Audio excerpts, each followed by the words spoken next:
بسم اللہ الرحمن الرحیم۔ شروع اللہ کے نام سے جو بڑا مہربان نہایت رحم والا ہے۔ حضرت محمد صلی اللہ علیہ وسلم نے فرمایا 5 لوگوں کو نیند نہیں آتی۔ وہ کون کون سے حضرات ہیں اور کون سا عمل کرتے ہیں جن کی وجہ سے ان کو نیند نہیں آتی؟ حضرت محمد صلی اللہ علیہ وسلم نے فرمایا 5 لوگوں کو نیند نہیں آتی۔ وہ 5 لوگ کون سے ہیں؟ ایسے 5 لوگوں کے بارے میں جنہیں نیند نہیں آتی۔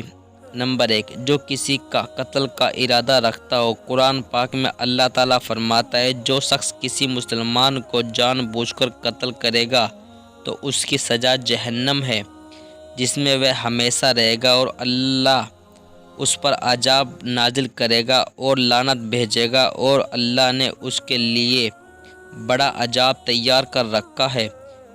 اسی وجہ سے اللہ تعالیٰ نے بنی اسرائیل کو یہ پیغام بھیجا تھا کہ جو کسی کو قتل کرے، جبکہ یہ قتل نہ کسی اور جان کا بدلہ لینے کے لیے ہو اور نہ کسی زمین میں فساد پھیلانے کی وجہ سے ہو، تو ایسا ہے جیسے اس نے تمام انسانوں کو قتل کر دیا، اور جو شخص کسی کی جان بچائے تو ایسا ہے جیسے اس نے تمام انسانوں کی جان بچائی۔ مطلب یہ ہے کہ ایک شخص کے خلاف قتل کا یہ جرم پوری انسانیت کے خلاف جرم ہے، کیونکہ کوئی شخص ناحق قتل کا اتفاق اس وقت کرتا ہے جب اس کے دل میں انسان کی عزت کا احساس مٹ جاتا ہے۔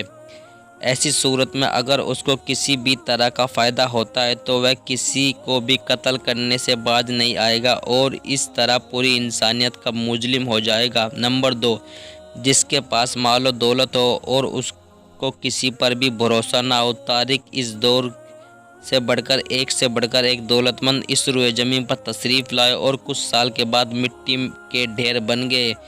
اس کے باوجود انسان سمجھنے کے لیے تیار نہیں۔ دولت کے انبار پانے سے پیغمبر اور اولیاء ہی اس کام پر کھڑے نظر آئے ہیں، ورنہ زیادہ تر دولت نے انسان کا دماغ خراب کیا اور انسان غرور کا شکار ہوا، اور پھر یہی وہ مقام ہے جہاں پر اس دنیا کا اکلوتا وارث خالق کائنات حرکت میں آتا ہے۔ پھر وہ دراز رسی کو کھینچ کر انسان کو نشان عبرت بنا دیتا ہے۔ اس کی سب سے بڑی عبرت مثال قارون کی ہے۔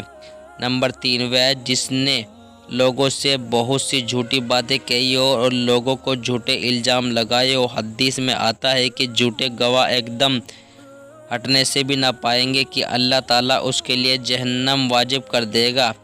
جس نے کسی مسلمان کو ذلیل کرنے کے لیے غرض سے اس پر الزام لگایا ہو، پل پر اسے روک لے گا، یہاں تک کہ وہ اپنے کہنے کے مطابق عذاب پالے گا۔ اور جو کسی مسلمان پر ایسی چیز کا الزام لگائے جس کے بارے میں وہ خود بھی نہ جانتا ہو، تو اللہ تعالیٰ اسے جہنم کے خون کا پیپ جمع ہونے کے مقام پر اسی وقت تک رکھے گا جب تک کہ اس نے الزام کے مطابق عذاب نہ پالے۔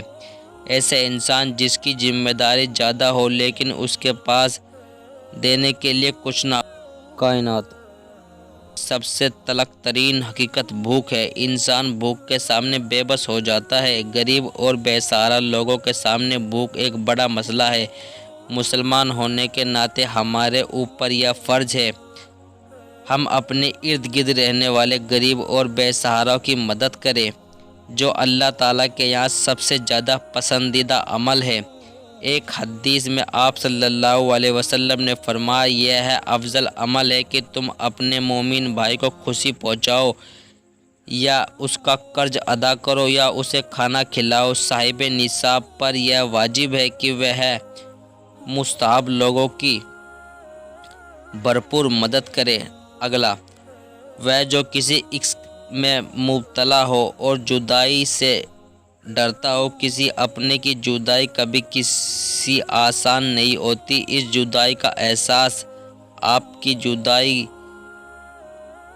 برباد کر سکتا ہے اور ڈپریشن دے سکتا ہے، وجہ چاہے کچھ بھی ہو۔ کچھ لوگ محبت کرنے کی جدائی کو جلدی قبول کر لیتے ہیں اور کچھ آگے بڑھتے ہیں، لیکن کچھ کو ڈپریشن کا سامنا کرنا پڑ سکتا ہے۔